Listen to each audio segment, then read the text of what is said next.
Bakwethu siyalamukela njalo kuhlelo lwethu lamaviki wonke buza iBhayibheli kuphendule olamukelayo ngothando la ngomsa ngumfundisi uS Ndlovu. Ngihamba lo mfundisi wami lapha uOphi Mpofu. Mfundisi Ophi Mpofu, siyakwamukela. Siyabonga. Salibonani balaleli. Siyathaba njalo ukuhlangana kuleli viki lapho esifunda khona ilizwi likaThixo. Kumthandazo wami ukuthi nxa silifunda ilizwi leli silikholise, silithande, libe ngumngane wethu. uNkulunkulu asiphathise, asichasisele nxa silokho siqhubeka. Siyabonga. Siyabonga mfundisi. Libe umngane wethu angithi. Kunjalo. Balaleli silokho siqhubeka ngencwadi kaDaniel sikusahluko sika 11. Engithe kulani viki isahluka abanengi mfundisi abangani bayasisaba. Kunjalo. Kodwa ke mbona ngani kulamaviki adlulileyo uzamile ukwenza kube lula. Kunjalo. Ukuthi kuhambeke. Ake sidobhe khona phana sayichiya khona. Sikhangela uverse 14 siya ku19. Siyabo. Mhlawumbe ngesingaqala sichaye kuthiwa impinda. Impinda sikwenze ukuthi abalaleli beke bengathi bathi yenza khona kana ukuphinda. Kunjalo. So iviki epheleyo siyakhumbula ukuthi uverse 14 kaDaniel chapter 10 uqhakathekile kakhulu. Lapho uGabriel athi sengibuyile uba nangizokuchasisela okuzakwenzakala ebantwini bakini ngezikhathi ezizayo. Ungayikhohle yona le indaba. Isibuya lapha kuverse 11. Sithe thina kusahluko ngo11, sithe thina usahluko ngo11 ulezigaba ezine. Kuqhathekile khona. Uverse 2 usiya ku13 ukhulunywa ngombuso weMedo-Persia lombuso weGreece. Nxa singakunonisa khona lapho sibe sesithina ungabala uverse 2 siya ku4 kukhulunywa ngombuso weMedo-Persia lombuso weGreece lokudabukana kwawo phakathi. Antu yayibona indaba. Then uverse 5 usiya ku13 seziselula kabanzi ngembuso emibili eyaphuma embusweni weGreece kuliyane ngo4 kukhulunywa ngembili yakhona eyagudlana labantwana bakabani bakaNkulunkulu. Umbuso we-Egypt obizwa kuthiwa ngu-King of the South lombuso weSyria obizwa kuthiwa ngu-King of the North. Iyo imbuso esiyibona igudlana labantwana bakaNkulunkulu isilwa kuverse 5 siya ku13 kukhulunywa imbali yembuso naleyo yombili imbuso we-Egypt lani leSyria. Namhlanje ke siyaqhubeka khonapho. Imbuso leke ilokhu iqhubeka isilwa lapha. Sibona sokungena umbuso weRoma. Umbuso enxa yemfundiso ungakayikhatshana into zembuso lezi engiyakwazi ngenza ukukhipha esiporweni kancane. Kukhanya ngani incwadi kaDaniel imbuso iyaqhakatheka. Kunjalo.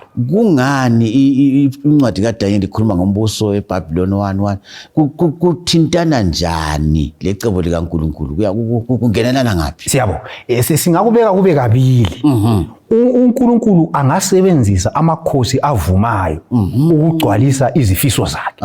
Lokho sibiyela kwampana kuDaniel chapter 10 ukuthi kulamandla amabili indonsele ezimbili. Ngomakhosi la alabantu ababalandela. Kunjalo. Ngaphansi kwabo. Okwesibili yikuthi uSathane laye nxa ivele efuna ukuchaya imithetho yakhe ephikisana loNkulunkulu emhlabeni usebenzisa amakhosi. So vele amakhosi angeke ashote nxa ukukhulunywa ngendaba zevangeli. Ngeke amakhosi abambili. Kunjalo. So kuqhathekile ukuthi sikunanzelele khona lokho. Indonsela yabibanzi. Ngoba khathesi bangahlala bona emthethwandaba bathi akube yilokho. Wonke umuntu usokumela akulandele ngoba sokumthe. Ngoba balamapholisa lokunye okungenza ukuthi abangafuniyo bababeke endleleni. Akubahluphi lokho. Kubalo kunjalo. So yikho ukukhulunywa ngabo la. Kunjalo. Hayi kuyacaca mfundisi. Kuyacaca. Kunjalo. Usalandisa endleleni. Siyabonga. So bengisathi mina uverse 5 lo 13 zikhuluma ngezimpi phakathi kwenkosi yasenyakatho nenkosi yaseningizimu. Then uverse 14 usengenisa umbuso omutsha. Umbuso ongekho lapha. Umbuso wamaRoma. Umbuso wamaRoma la uyangena uyagudlana lenkosi yenyakatho neningizimu ube sugudlana futhi labantwana bakaNkulunkulu. Sizakubona lokho nxa sisiya phambili. Uverse 14 lapha uthi yena now in those times many shall rise up against the king of the south. Ithi wona lapha ngalezo zikhathi kule mbuso eminengi ezalwisana lo mbuso wangaphi weningizimu. Lapha siyakubona embalini ngesikhathi umbuso weningizimu usalibele umbuso wona lo wenyakatho futhi wabuya wabahlasela. Lo mbuso weRoma futhi wabuya wenze njani wabahlasela. Yikho sokuchasiswa lapho siya phambili ithi yona iverse 14 also the violent against your people shall exalt themselves in the fulfillment of the vision, but they shall fall. lapha sokukhulunywa ngabantu abalodlame. So uGabriel uthi Daniel kulabantu abalodlame abazahlukuluza abantu bakini. So uthi yena kulabantu abazahlukuluza ibandla likaNkulunkulu. Abantu bona labo bazaphiwa amandla okubusa. Kodwa ekucineni bazakuwa. Into enithathekisayo incwadi kaDaniel. Ukuthi amakhosi wonke omhlaba alesikhathi sawo, aleminyaka, alemingcele uyabuya abuse kwedlule. Umbuso lo ubuye uyisikhathi sawo wedlule. Ayisikho yini imfundisi amaNdebele athi ubukhosi ngamazolo? Yikho kanje. Ubukhosi buyadlula.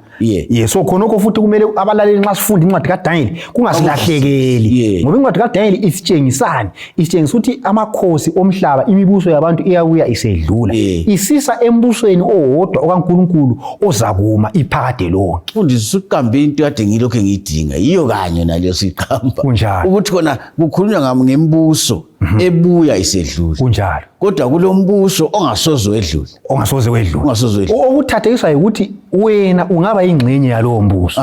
Mlaleli. Ungaba ingxenye, ungaba khona kulowo mbuso ongayikwedlula.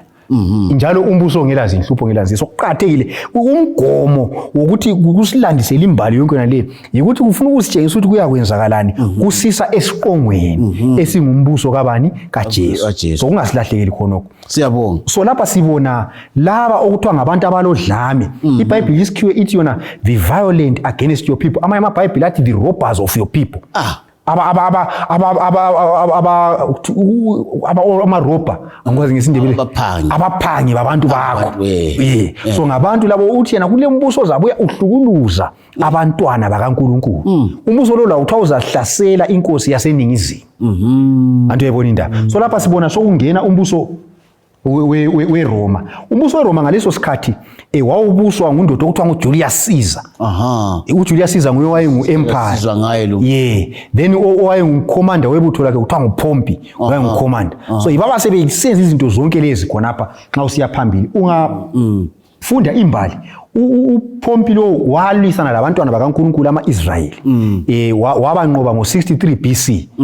Esenqobile ungakubala kuhle imbali yakhona ukuthi inde. Kodwa ngizakhuluma lokho ngoba abalaleli ngce bangakubamba eBhayibhelini. Siyazi into emsika siyazivumela ukuthi sithi kancane ukuthi abantwana la ngabe funda ezikolweni abaningi indaba yembali abayithandi isubject history. Kunjalo. Kodwa mbona imbali iyanceda. Iqhakathekile kakhulu. Ngoba imbali ungayazi. Lokunye okwenzakalayo yena sukuzuthi akwaye kwenzakala lokho. Kunjalo. Ungaphinda kwenzakala. Kunjalo. Ngiyaxolisa ukuthi siyabonga kuqhakathekile ikakhulu nxa sesifunda izinto ezinjengalezi. Kuqhakathekile kakhulu. Prophet lembali mbona kuhamba kundawonye. Siyabonga. So lapha ngisalandisa ukuthi amaRoma bahlasela iPalestine ama-Israyeli babanqoba ngo-63 BC. Lokho ngifuna ukukhuluma ngoba engcene kungancedisa omunye umlaleli. So kunjalo kulesikhathi lapho okwaba lokuphikisana khona eJerusalem ukuthi ozabusa ngubani. Ngaleso sikhathi kwakuphikisana umbusi owayevela ebantwini okuthiwa ngama-Edomians abalusendo luka-Esau. Ngiyababona. Bephikisana losendo ama-Edomites bephikisana losendo lukaJakobe. Antu yabona indaba. Kwase kusithi laba abalusendo luka-Esau babuye bazocela ukusizwa nguNdoda yena lokuthiwa nguPompey ukuthi abe sesayidini lawo. uPompey waba sesayidini lawo basebesiba yibaba lamandla. Antu yabona indaba. Sebelamandla ke kuthi ukuthi ama-Israyeli bahle banqothwa bathunjwa ngumbuso weRoma. Baba ngaphansi kombuso weRoma. So uJesu nxa efika lapha yiso leso sizathu esibangela ukuthi umbuso wamaJuda ube ngaphansi kombuso wani weRoma. Futhi okunye wakucaphula amaJuda kakhulu ukuthi owayebusa esihlalweni samaJuda nguNdoda okuthiwa nguHerodi owayevela kusendo luka-Esau. Kodwa isithembiso seBhayibheli sasithi kumele ubuso ovela kusendo lukaJakobe. So yikho amaJuda babekhangelela uMesiya ozabakhulula emandleni amaRoma. Imbali yakhona ikhona khonapha encwadini kaDaniel. Imbali imnandi njani khonapho. Kunjalo. Uyahlangana ukuthi khoqo. Kunjalo. Then okunye esingakuthinta laphana ngokuvesi ngo-17 lapha so kulokuhlaselana lapha lama-Israyeli sayahlaselwa ngesikhathi swalesi. Kodwa umbuso weRoma ugcina uhlasela uKing of the South kube yiwo onqobayo. Wahlasela njani uKing of the South?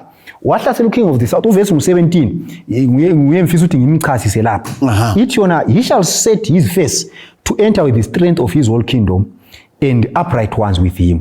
Thus shall he do, and he shall give him the daughter of women to destroy it. but he shall not stand with him or be for him. Lapha sibona ukuthi umbuso weRoma ususiyahlasela iEgypt. Okwakwenzakele ukuthi owayebuse eEgypt uPtolemy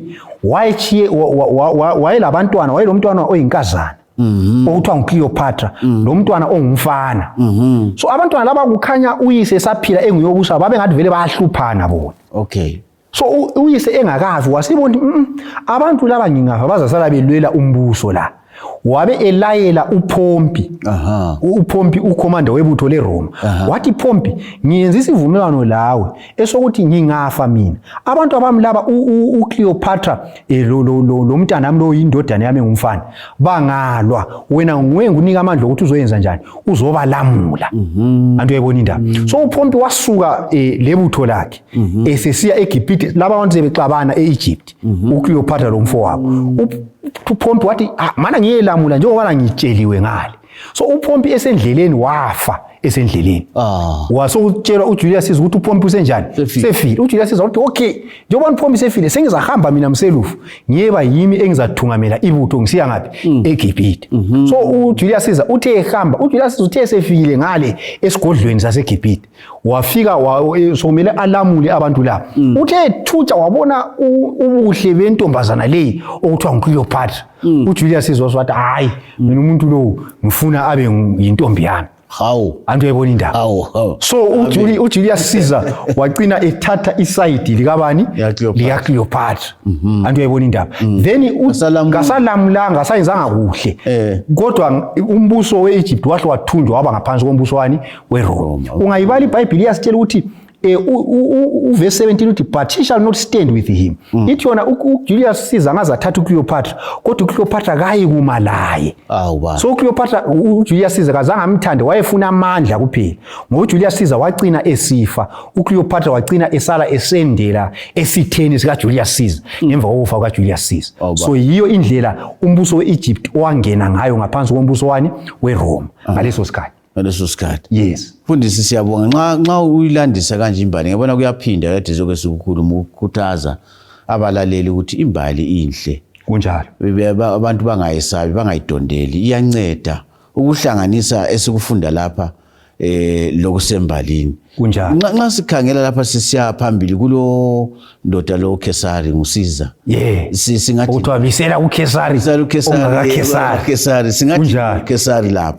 Nxa sikhangela uverse ngu22 so lapha uverse ngu20 so kulandiswa ke amaRoma yiwasebusa lapha sebeyinqobile iGibhithe sekuyiba sebebusa sebe empire ebusa umhlaba wonke. Antu uyabona indaba amaJuda sengaphansi kwabo namaJuda sengaphansi kwabo. So uverse ngu20 abesithi yena there shall arise in his place one who imposes taxes on the glorious kingdom but within a few days he shall be destroyed but not in anger or battle. So lapha sokukhuluma ukuthi osezalandela uJulius Caesar antu uJulius Caesar sefile uJulius Caesar wabulwa ngumngane wakhe okuthiwa nguBrutus so uJulius Caesar usefile sokubuya omunye lapha okuthiwa nguRaiser of the taxes kumbe the one who imposes taxes. Antu uyayibona indaba nguKesari. So sokumele sibuze futhi ukuthi embalini ngubani embalini oyaziwa ngokuqalisa indaba yomthelo tax. Incwadi kaLuka lapha iyasitshela singa encwadini kaLuka iyasitshela uLuka 2 verse 1 or 2 verse 1 ithi yona and it came to pass in those days that a decree went forth out from Caesar Augustus that all the world should be registered. Lapha sokukhulunywa ngondoda okuthiwa nguAugustus Caesar. Augustus Caesar nguye oyaziwa ngokuletha indaba ye-tax indaba yemthelo. So ungabala ngapha kuLuka 2 verse 1 kuthiwa wenza icensus ukubalwa kwabantu wayebalela abantu esenzela ukubathelisa. Antu uyayibona indaba yikho ke lapho ungananzelela sesi uGabriel selandisa imbali waze wafika ekuzalweni kukaJesu. Ngoba uJesu uzalwa ngesikhathi lesi uMaria noJoseph babeze eJerusalem ukuthi bazobalwa ukuyenza ukuthi labo bathele ini umthelo. So nangu yana laphana uGabriel sefikile esikhathini sika Caesar Augustus uJesu uyazalwa imbali yani konke lokho akukhulunywa kungakenzakali. Antu uyayibona indaba so sesifike ekuzalweni kukabani kukaJesu nxa uyilonda imbali then usiya phambili laphana uverse 21 uthi and in his place shall arise a vile person to whom they will not give the honor of royalty, but he shall come in peaceably and seize the kingdom by intrigue. So lapha kuthiwa kuzabuya omunye lapha okuthiwa ngomubi, iBhayibheli lithi a vile person. Lo mubi kuthiwa kasozahlonitshwa ukuphiwa ini umbuso, kodwa uzangena ngokuthula, kodwa ungena ngobutsotsi.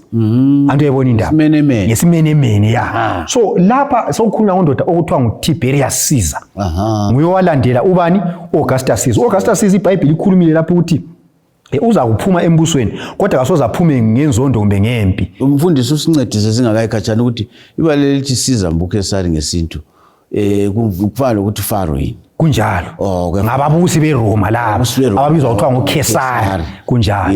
uJesu wathi phela uKesari kaKesari. Kunjalo. Ababusi beRoma kunjalo. So uTiberius Caesar lo kuthiwa is a vile person, umuntu omubi njalo. iBhayibheli lithi he got the kingdom by intrigue.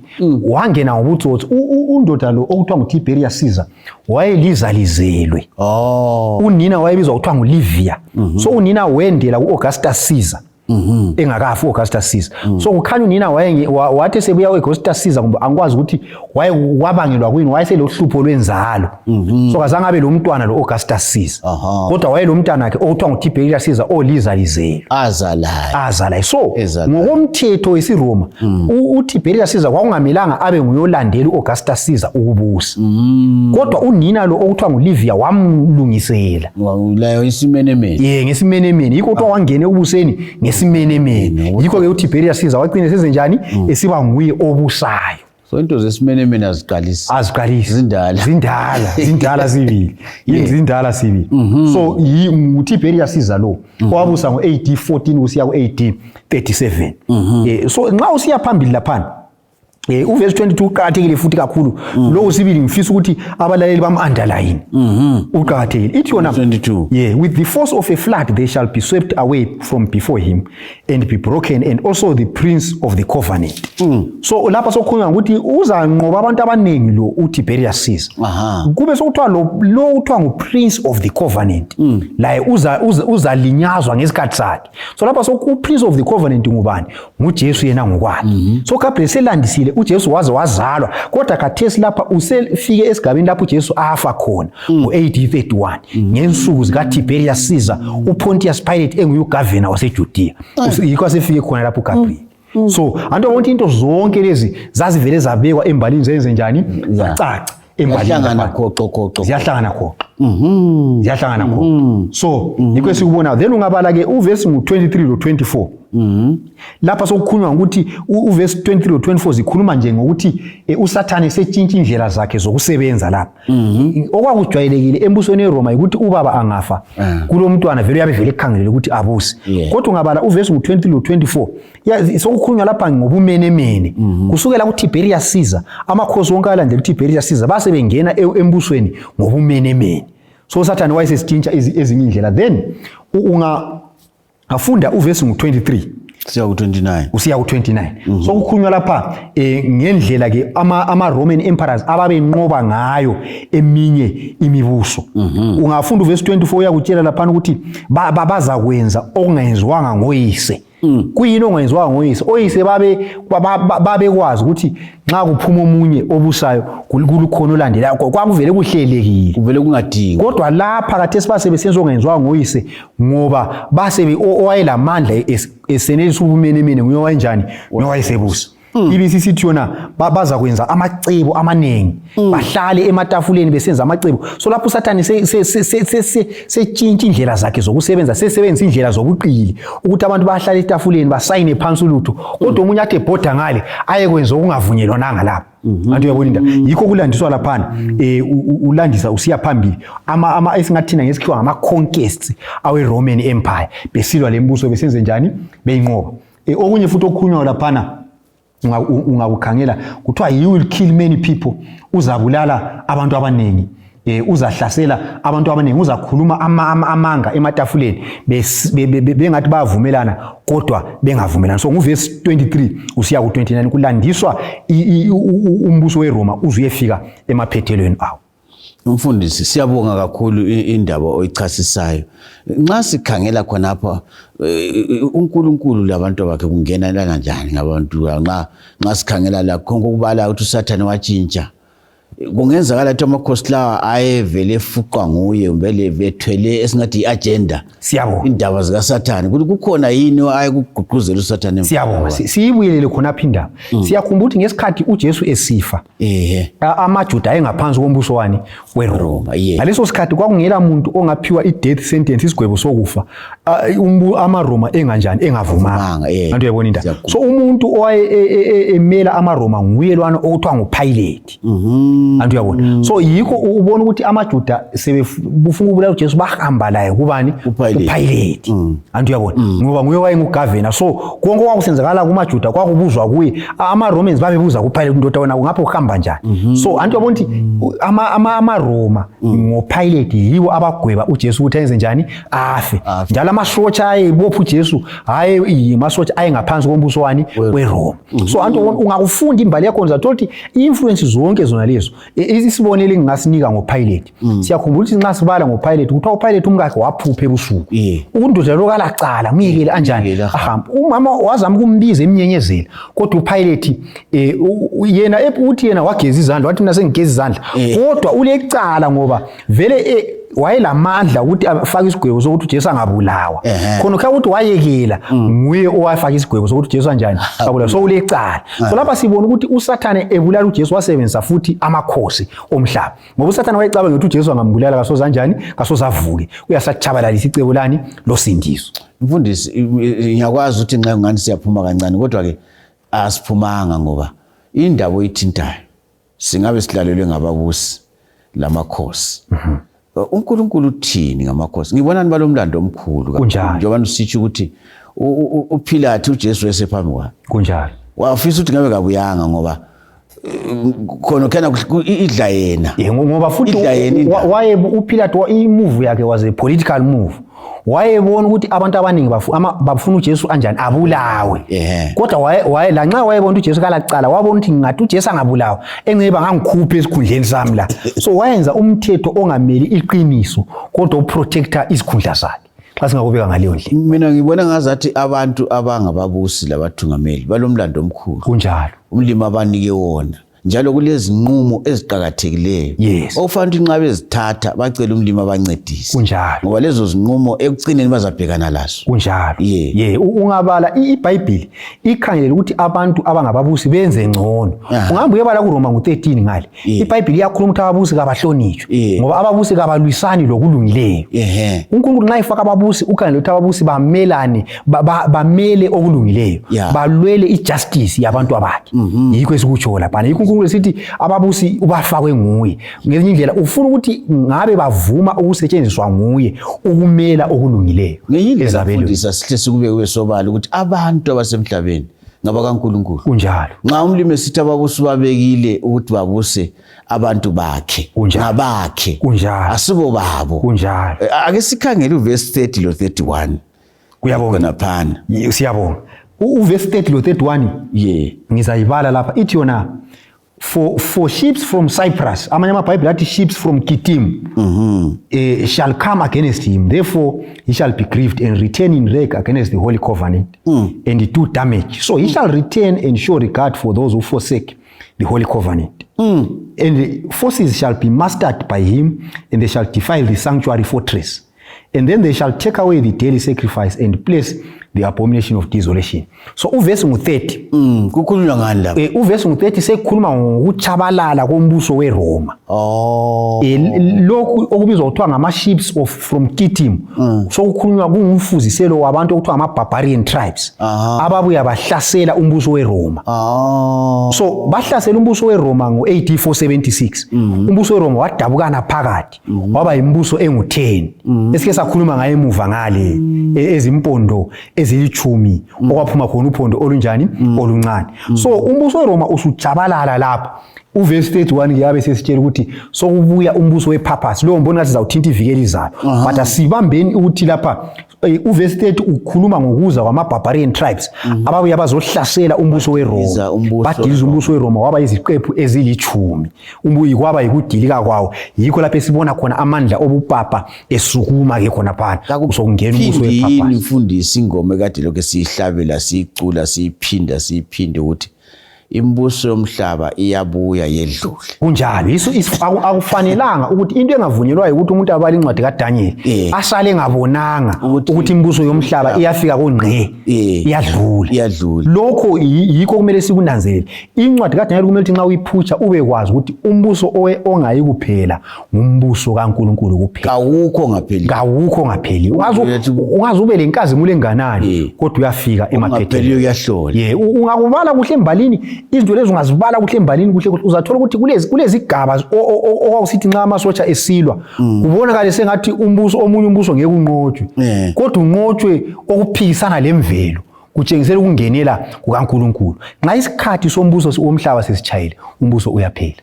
Mfundisi, nxa sibange kuyiphethe indaba ufuna ukuthinta kancane ngombuso wobupapa lo sizawuthinta kuvikelizayo kodwa ukuthi kukhona okwenzayo ngomnikelo wansuku zonke ukuthinta indawo engcwele. Seke sakhuluma ngayo kakhulu.